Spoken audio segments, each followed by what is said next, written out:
Hello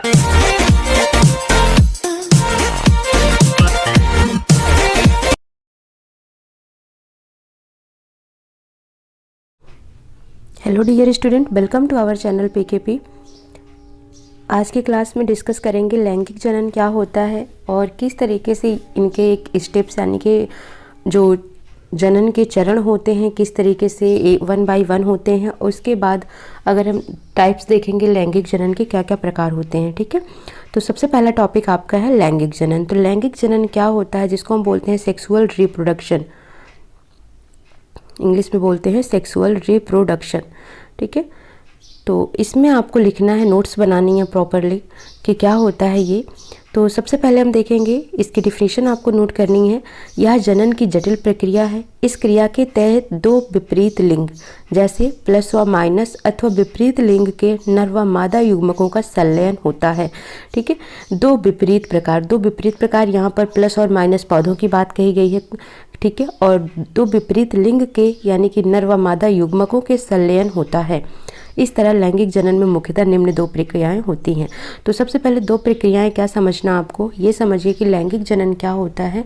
तो sexual reproduction में mail और फीमेल, इस तरीके से इनके जो मेल होता है इनका जो सेक्स हार्मोन होता है वो होता है यहाँ पर स्पर्म, और जो फीमेल होगा इसका होगा ओवम। फिर इन दोनों का होता है फर्टिलाइजेशन, जिसको हम बोलते हैं निषेचन। उसके बाद अंतरोपण होता है, गर्भावधि होती है, दिन प्रसव का समय होता है। तो ये पूरा एक स्टेप होता है। तो इसमें सबसे पहला स्टेप होता है वो हम देखेंगे युग्मक जनन।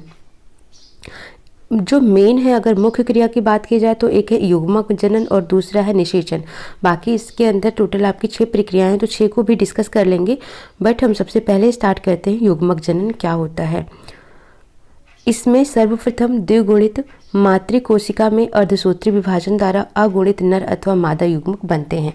ठीक है, तो सिंपल सा बात है, युग्मक जनन का मतलब हो गया फॉर्मेशन ऑफ गमेट, यानी कि युग्मक का निर्माण होना क्या कहलाता है, युग्मक जनन कहलाता है। अब ये गमेट्स हैं क्या, तो ये गमेट्स किनको बोला जाता है, युग्मक किसको बोला जाता है। तो जो मेल बॉडी होती है, तो मेल बॉडी में स्पर्म हो गया और फीमेल बॉडी में ओवम हो गया। ठीक है, फीमेल बॉडी में ओवम हो गया, तो यही क्या कहलाते हैं, गमेट्स कहलाते हैं, यही युग्मक कहलाते हैं। तो सबसे पहले मेल या फीमेल बॉडी में गमेट्स का बनना ही युग्मक जनन कहलाता है। तो सबसे पहला स्टेप आपको ये देखना है कि मेल या फीमेल बॉडी में गमेट्स का बनना। ठीक है, जिसको इंग्लिश में बोला जाता है गमेटोजेनिस, या फिर हम बोल सकते हैं इसको युग्मक जनन। इसका सिंपल सा फॉर्मेशन ऑफ गमेट्स, युग्मक का निर्माण होना। दूसरा है निषेचन। निषेचन से पहले हम देखेंगे दूसरा स्टेप युग्मक जनन होगा, यानी कि स्पर्म और ओवम का फॉर्मेशन होता है। उसके बाद होता है इंसेमिनेशन। इंसेमिनेशन को बोलते हैं वीर्य सेचन, हिंदी में वीर्य सेचन। ठीक है, इसमें क्या होता है, तो इसका आप लिख लो थ्योरी।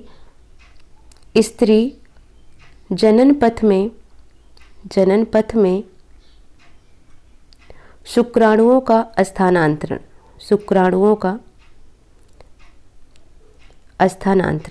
ठीक है, बोल रही हूँ, आप नोट कर लेंगे। तो स्त्री जनन पथ में शुक्राणुओं का स्थानांतरण मीन्स इसका है कि जो मेल गमेट्स बना, मेल गमेट्स क्या था, स्पर्म था, तो उसका ट्रांसफ़र होना है फीमेल जेनाइटल ट्रैक में। ठीक है, तो ये कहलाता है वीर्य सेचन या फिर इंसेमिनेशन। तो पहला स्टेप था स्पर्म और ओवम का फॉर्मेशन यानी कि बनना, जिसे हमने युग्मक जनन का नाम दिया। दूसरा स्टेप हो गया वीर्य सेचन, यानी कि इस स्पर्म का फीमेल बॉडी में एंटर करना। तीसरा है फर्टिलाइजेशन, जिसे हम बोलते हैं हिंदी में निषेचन। इस क्रिया में दो भिन्न प्रकार के अगुणित युग्मक, यानी कि अगुणित युग्मक कौन कौन से हो गए, नर और मादा, जिसको हमने स्पर्म और ओवम का नाम दिया। ठीक है, इन दोनों का संलयन होता है, जिसके फलस्वरूप द्विगुणित जाइगोट्स का निर्माण होता है। यानी कि आप कह सकते हैं इसके थ्रू जाइगोट्स या युग्मनज का निर्माण होता है। ठीक है, तो इसमें फ्यूजन हो रहा है एक तरीके से स्पर्म का ओवम के साथ, तो युग्मनज का निर्माण हो रहा है, जाइगोट का निर्माण हो रहा है। यहाँ पर जाइगोट को बोलते हैं युग्मनज। ठीक है, दूसरा स्टेप ये तीसरा स्टेप हो जाता है। ये हो गया नर युग्मक, ये हो गया मादा युग्मक। इन दोनों का फर्टिलाइजेशन होता है, निषेचन होता है, जिससे जाइगोट्स बनता है। इस तरह जाइगोट के परिवर्धन से नया जीव बनता है। तो परिवर्धन का मतलब क्या हो गया, तो इसके आगे का स्टेप क्या होगा, निषेचन के बाद होता है अंतररोपण, जिसको बोला जाता है इम्प्लांटेशन। इम्प्लांटेशन बोलते हैं इसको, या हिंदी में हम इसको नोट करेंगे तो इसको बोलते हैं अंतररोपण। अंतररोपण, ठीक है, नोट कर लेना है इसको। तो हमने क्या देखा कि जाइगोट का निर्माण हुआ। तो जाइगोट को यानी जो ये युग्मनज बन रहा है, ये क्या है, एक तरीके का अपरिपक्व भ्रूण है, यानी कि एक अनडेवलप्ड एम्ब्रियो होता है, जिसको गर्भाशय की दीवार यानी कि यूटेराइन वाल्व में फिट करना होता है। तो इसको कहाँ पर फिट करना है, जो ये जाइगोट है, जो ये एम्ब्रियो है, इसको फिट करना है यूटेराइन वॉल में, और इसे ही बोला जाता है ब्लास्टोसिस्ट, यानी कि यहीं पर ही फिर ब्लास्टोसिस्ट, जिसको कोरकपुटी बोला जाता है, ब्लास्टोसिस्ट का निर्माण होता है। तो इसको हम डायग्राम से भी समझ लेते हैं। ये हो गया इस तरीके से, ठीक है। तो यहाँ पर क्या है, ये एग सेल है, ठीक है, यहाँ पर ये फॉलिकल ट्यूब्स हैं और ये एग हैं दोनों, ये ओवरी हो गई। यहाँ पर ये जो पॉइंट है इसको बोलते हैं ब्लास्टोसिस्ट, यानी कि कोरक पुट्टी, ठीक है। तो यही कोरक पुट्टी है, इसी का निर्माण होता है जब इम्प्लांट किया जाता है जाइगोट्स को एम्ब्रियो के फॉर्म में यूटेराइन वॉल में, तब ब्लास्टोसिस्ट का निर्माण होता है। तीसरा, हमने सबसे पहले क्या देखा, युग्मक जनन बना, फिर वेदसेचन हुआ, फिर निषेचन हुआ, फिर अंतररोपण हो गया। अंतररोपण के बाद अब क्या होता है, जेस्टेशन होता है। जेस्टेशन, इसको नोट कर लेना, जेस्टेशन, जिसको हिंदी में बोलते हैं गर्भ अवधि। गर्भ अवधि या गर्भावधि भी आप लिख सकते हैं। तो ये हो गया आपका 5वां स्टेप, ठीक है। पहला स्टेप युग्मक जनन, दूसरा स्टेप बेरसेचन, तीसरा निषेचन, चौथा अंतररोपण, 5वां हो गया गर्भ अवधि, यानी कि भ्रूणीय परिवर्धन, भ्रूण का जो एम्ब्रियो है उसका डेवलपमेंट करना, ठीक है। तो एम्ब्रियो का यानी कि भ्रूण का विकास इसी टाइम पर होता है। इसी समय पर जो प्लेसेंटा होता है, जिसको गर्भनाल कहा जाता है, उसका निर्माण होता है, और इसी प्लेसेंटा से जो बेबी होता है अपनी मदर से टच में रहता है, यानी कि जो भी मदर फूड लेती है, न्यूट्रिशंस लेती है, वो बेबी में सप्लाई होता रहता है, किसके थ्रू, प्लेसेंटा के थ्रू, जिसको गर्भनाल कहा जाता है, ठीक है। तो उसका डेवलपमेंट किस टाइम पर होता है, तो ये जेस्टेशन पीरियड में, यानी कि गर्भावधि के दौरान ही होता है, जब एम्ब्रियोनिक डेवलपमेंट चल रहा होता है, यानी कि भ्रूणीय परिवर्धन चल रहा होता है उस टाइम पर। फिर 6 स्टेप आता है लास्ट में, जिसको बोलते हैं पास्टुरेशंस, यानी कि प्रसव, इसको बोलते हैं प्रसव हिंदी में, और इंग्लिश में आप नोट कर लेंगे इसको parturition. Delivery of the baby, यानी कि शिशु का जन्म होना क्या कहलाता है, प्रसव कहलाता है। तो ये टोटल 6 स्टेप हैं रिप्रोडक्टिव इवेंट्स के, यानी कि जनन चरण जिनको बोला जाता है, ये टोटल आपका इन 6 पार्ट्स में कंप्लीट होता है। सबसे पहले युग्मक का निर्माण होता है, यानी कि स्पर्म और ओवम का निर्माण होता है, फिर स्पर्म फीमेल बॉडी में जाता है, फिर स्पर्म और ओवम का फर्टिलाइजेशन होता है, निषेचन होता है, और जाइगोट का निर्माण होता है। देन जाइगोट के बाद एम्ब्रियो का डेवलपमेंट होता है और इसको यूटेराइन वॉल में फिट किया जाता है। पांचवा फिर होता है एम्ब्रियोनिक डेवलपमेंट, यानी कि इस एम्ब्रियो का, इस अपरिपक्व भ्रूण का विकास होता है फिर लास्ट में प्लेसेंटा का निर्माण होता है, और प्लेसेंटा के थ्रू ही बेबी मदर के टच में रहता है, और सबसे लास्ट स्टेप होता है प्रसव का, यानी कि डिलीवरी टाइम का। तो ये पूरा स्टेप्स आपको लिख लेना है और नोट करके रखना है। अब यहाँ पर है लैंगिक जनन के प्रकार। तो कितने प्रकार के हो सकते हैं, तो ये हम देखेंगे 3 प्रकार के होते हैं। तो सबसे पहला है युग्मक के व्यवहार, रचना एवं प्रकृति के आधार पर लैंगिक जनन निम्नलिखित 3 प्रकार का होता है, जो इस प्रकार है। तो आपको इन्हें नोट कर लेना है। सबसे पहला है आइसोगेमस, जिसको समयुग्मकी बोला जाता है। सम का मतलब समान, युग्मक का मतलब युग्मक, ठीक है। तो यहाँ पर इसमें नर और मादा दोनों बाह्य आकृति एवं परिमाण में समान होते हैं। सम का मतलब जो इसमें जाइगोट्स होते हैं वो कैसे होते हैं, गमेट्स जो होंगे वो कैसे होंगे, सेम होते हैं, यानी कि नर और मादा दोनों बाह्य आकृति एवं परिमाण में समान होते हैं। इसमें दोनों युग्मक मोटाइल या नॉन मोटाइल हो सकते हैं। इसमें प्लस या माइनस प्रभेद वाले युग्मक संयोजन करके युग्माणु का निर्माण करते हैं।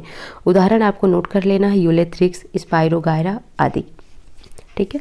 तो समयुग्मकी हो गया। दूसरा है असमयुग्मकी, यानी कि एनिसोगमेट्स। इस प्रकार के लैंगिक जनन में निषेचित होने वाले दोनों युग्मक बाह्य आकृति में तो समान होते हैं, किंतु कार्य एवं व्यवहार परिमाण में भिन्न होते हैं। ठीक है, तो आकृति में समान होते हैं, जबकि जब हमने समयुग्मकी देखा तो उसमें देखा वो आकृति और परिमाण दोनों में ही समान होते हैं। लेकिन असमयुग्मकी में क्या होता है, ये आकृति में, बाह्य आकृति में एक जैसे ही दिखेंगे, लेकिन कार्य, व्यवहार और परिमाण में ये भिन्न भिन्न होते हैं। इसमें एक युग्मक बड़ा एवं निष्क्रिय होता है, जबकि दूसरा युग्मक छोटा एवं सक्रिय होता है। अतः दोनों युग्मक कशाभिका युक्त होते हैं, यानी कि दोनों में कशाभिका पाई जाती हैं तथा दोनों के संयोजन से युग्माणु बनता है, जो अर्धसूत्री विभाजन करके नए पौधे को जन्म देता है। उदाहरण है इसका क्लाइमाइडोमोनास। ठीक है, तो ये आपको याद रखना है।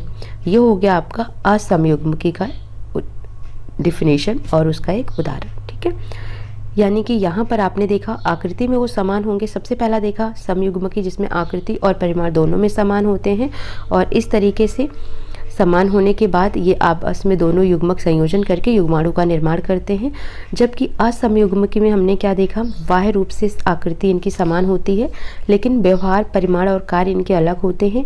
एक युग्मक बड़ा और निष्क्रिय होता है तो दूसरा छोटा और सक्रिय होता है, और ये दोनों युग्मक कशाभिका युक्त होते हैं और दोनों के संयोजन से युग्माणु बनता है। किस टाइप का विभाजन होता है यहाँ पर, अर्धसूत्री विभाजन होता है और नए पौधे का जन्म होता है। एग्जाम्पल याद रख लेना है आपको, क्लाइमाइडोमोनास। ठीक है, विषम युग्मकी, जिसको हम बोलते हैं ओगुइमस बोलते हैं इसको।